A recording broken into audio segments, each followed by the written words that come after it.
controlar el Poder Judicial, someterlo, conseguir gente ahí y no cambiarlo, porque tienen miedo que eventualmente un Poder Judicial independiente los puede sancionar, como de hecho ocurrió con Fujimori. Y bueno, desgraciadamente eso es un mal que se va reproduciendo y que va empeorando, ¿no? ¿Crees que hoy día el juez Richard Concepción Carguancho dictamine prisión preventiva para la pareja? La verdad es que no tengo idea, no lo sé, no me atrevería a dar una opinión, no solo porque no soy abogado, sino creo que el Poder Judicial peruano es poco predecible, ¿no? Hay cosas que ocurren que son uno no increíbles, ¿no? Y que uno no entiende. ¿Imaginaste este final para Humala y Heredia? Sí, porque en mi opinión son corruptos. Yo desde hace mucho tiempo creo que son corruptos, digamos, desde lo que hicieron el 2006 recibiendo la plata de Venezuela y luego llevaban un tren de vida que no correspondía al salario de 2.000 soles que ganaba el señor Humala, en fin, y se les veía que tenían ambición de poder y de dinero, ¿no? Y además no son tan hábiles como Alan García, pues, ¿no? Entonces creo que estaba dentro de lo posible que terminaran como están terminando ahora, ¿no? Yo creo que son corruptos. Ahora, demostrar judicialmente eso es difícil, pero han tenido la mala suerte también para ellos de que estalló este escándalo en Brasil. Claro, bueno, jamás. La mala suerte que han tenido muchos, incluyendo a Toledo y a Pero otros. yo creo que jamás Ollanta Humala y Nadine Heredia midieron que Lavallato los iba a alcanzar tantos años después. Claro, jamás. Pero había una serie de elementos que vienen desde hace años. O sea, todos esos contratos falsos que hacían con Martín Belaúnde, por ejemplo, la contratos simulados para meter plata. Era obvio que era para lavar dinero. Y ese era un dinero ilegal que recibieron de Venezuela. Todo el mundo lo sabía, que habían recibido la plata de Venezuela. Y era un dinero ilegal porque en el presupuesto de Venezuela del señor Hugo Chávez no está una partida para ayudar a Ollanta Humala, ¿no es cierto? Era dinero robado de las arcas fiscales de Venezuela, pero que le daban cuando lo decíamos o lo gritábamos, tenían el cinismo de decir que se había perdido el informe, ¿no? ¿Te acuerdas? Sí, que claro. No estaban los artículos supuestos que se habían escrito o que los informes no eran necesarios entregar, o sea, eran... Y esos son los puntos incoativos de tanta corrupción. Hoy se sabe que han recibido tanto dinero, ¿no? Claro, y que parte de ese dinero, una buena parte de ese dinero, lo usaban para fines personales, o sea, recibían dinero para las campañas electorales, el 2006 y el 2011, y eso lo desviaban pues a... Chejade ha contado ahora que les pedían hacer polladas, ¿no? Y claro, es curioso porque se supone que los únicos que hacían polladas y que nadie les creía eran los fujimoristas. Y ayer, a la salida de Palacio de Gobierno, Keiko Fujimori puso a la corrupción como la columna vertebral de tanto desastre que estamos viviendo, y obviamente al instante todos los críticos y todos las personas que tienen algo de memoria dijeron qué curioso que la hija de uno de los gobernantes más corruptos refresque o vuelva sobre este tema, ¿no? Y ¿qué significa? ¿Que no aprendimos la lección del fujimontesinismo? ¿Que estamos condenados a ser un país corrupto y con presidentes procesados?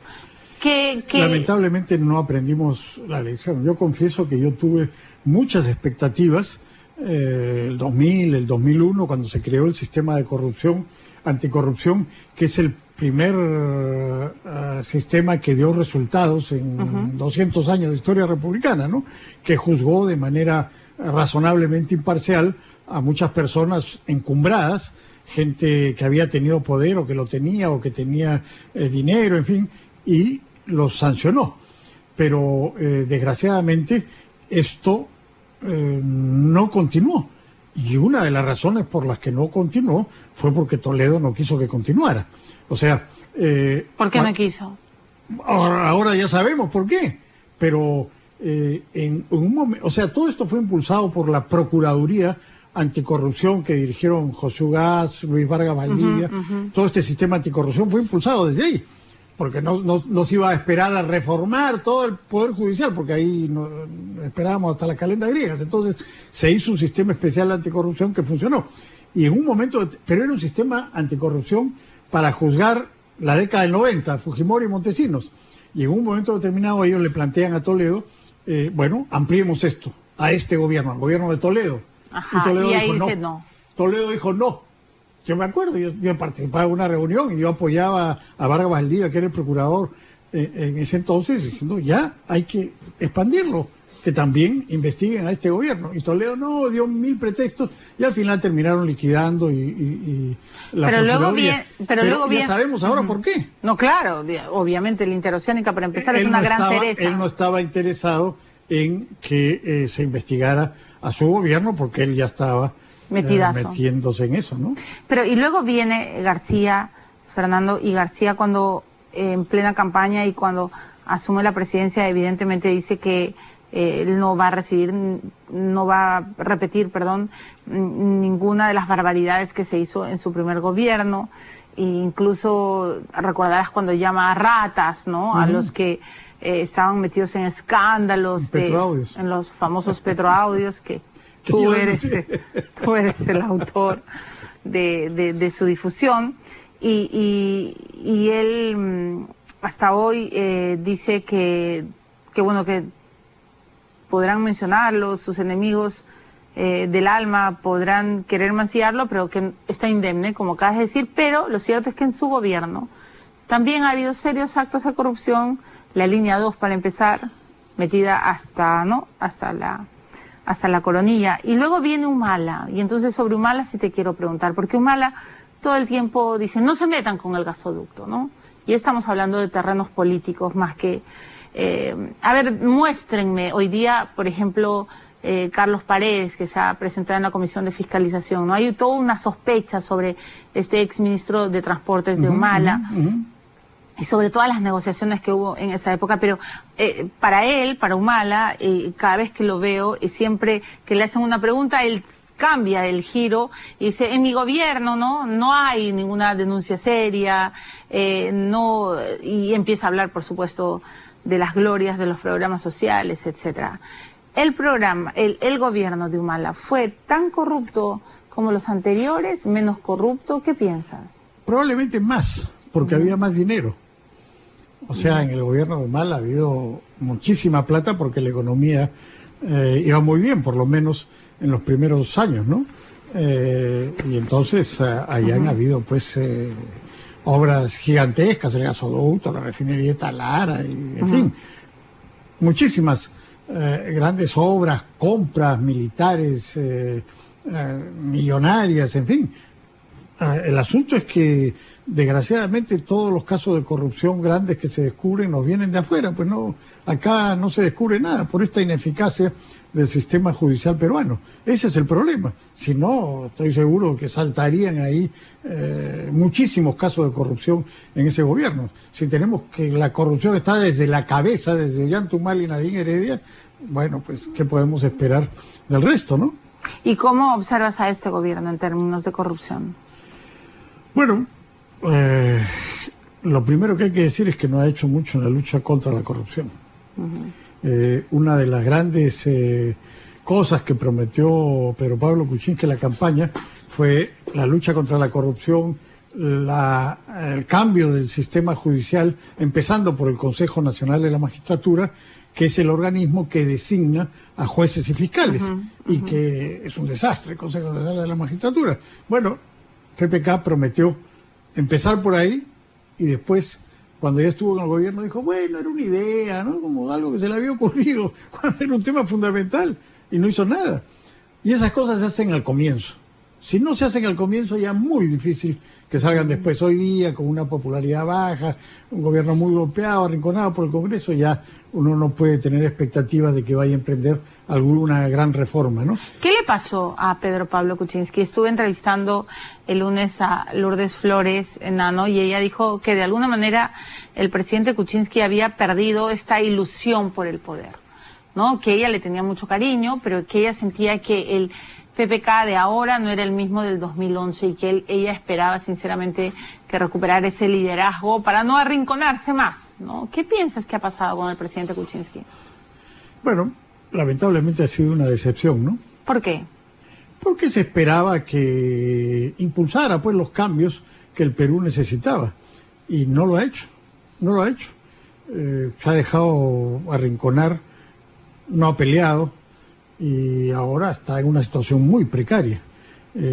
Como digo, ya a estas alturas es muy difícil pensar que pueda empujar reformas, cambios, modificaciones y desde el punto de vista de la economía, que era lo que más expectativa tenía, no ha avanzado mucho, ¿no? La economía ha seguido decayendo, la inversión ha seguido bajando, entonces realmente ha sido una gran decepción, ¿no?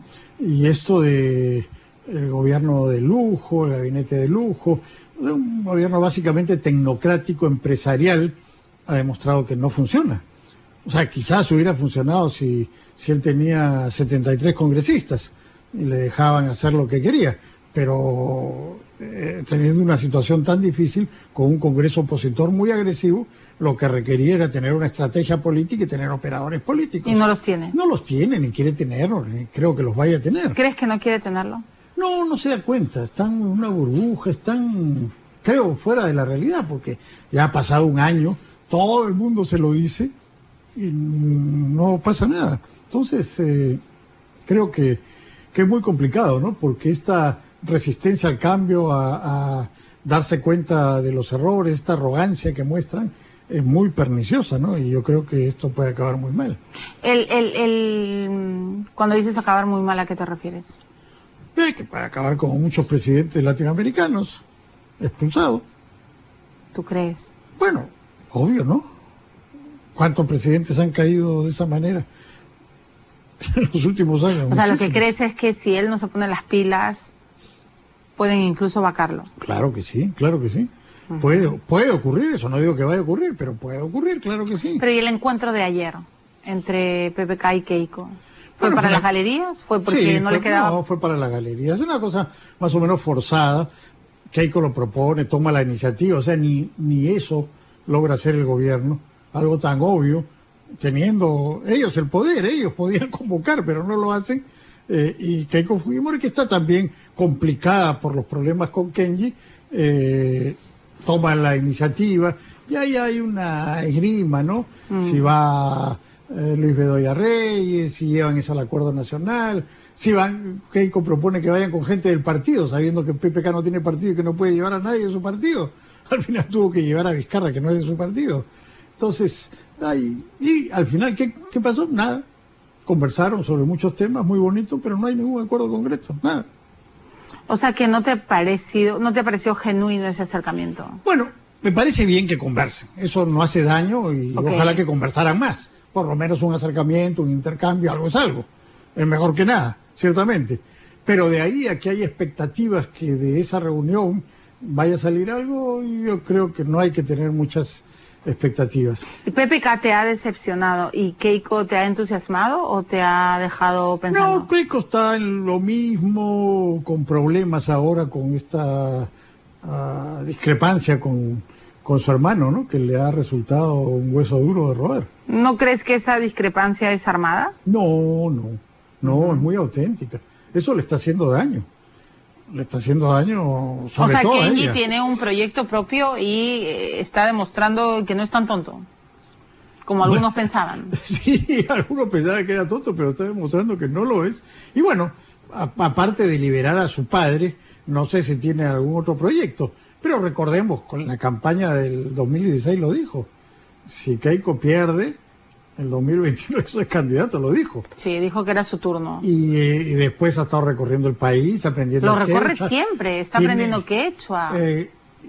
La otra vez en una entrevista prácticamente expuso, en dos entrevistas, una entrevista en un periódico, en Expreso, y después en una entrevista con Jaime Altao, prácticamente expuso una suerte de programa de gobierno, por lo menos un esbozo de programa de gobierno. Entonces, está lanzado algo, ¿no? Y o sea, ¿tú crees que antes que Keiko, el que puede llegar a Palacio es Kenji?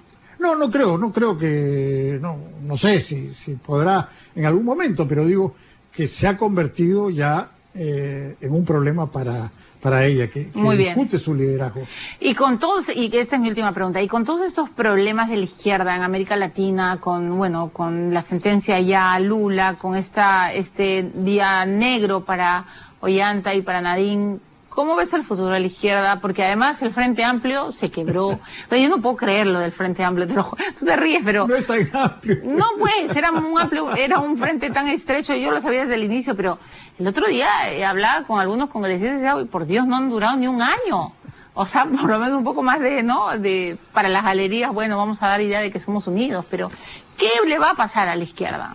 Bueno, que va a fracasar nuevamente, pero como te decías, esto que ha ocurrido con Lula, esto que está ocurriendo con el chavismo en Venezuela, es un desastre para ellos y muestra que su proyecto político no funciona, es autoritario, es corrupto, no resuelve los problemas de la gente y lo único que hace es crear represión y hambre. Entonces, creo que si esta gente no se renueva, y no tienen ninguna intención de renovarse, bueno, pues no tienen... O sea, ¿no le ves opciones a Verónica? Bueno, nadie sabe qué pasará de aquí a algún tiempo, pero ahora creo que están aplastados por todas estas circunstancias externas e internas. Y además se están aplastando ellos mismos, ¿no? Es una sopa de grillos. Claro. Bueno, entonces nada, Fernando, siempre agudo y irónico, ¿qué hacemos, no, con nuestro país? Y encima tenemos tantos problemas de informalidad, por Dios. Uf. Eso ya es como que... Esa era una de las cosas que PPK había prometido, acabar con la informalidad. Sí, pero empezar, reducir. De 70 a 40%. Pero lo que estamos viendo es que nada de lo que han hecho hasta ahora en el primer año ha funcionado y ha servido para eso. Al contrario, como no se crea empleo formal, como la economía no crece,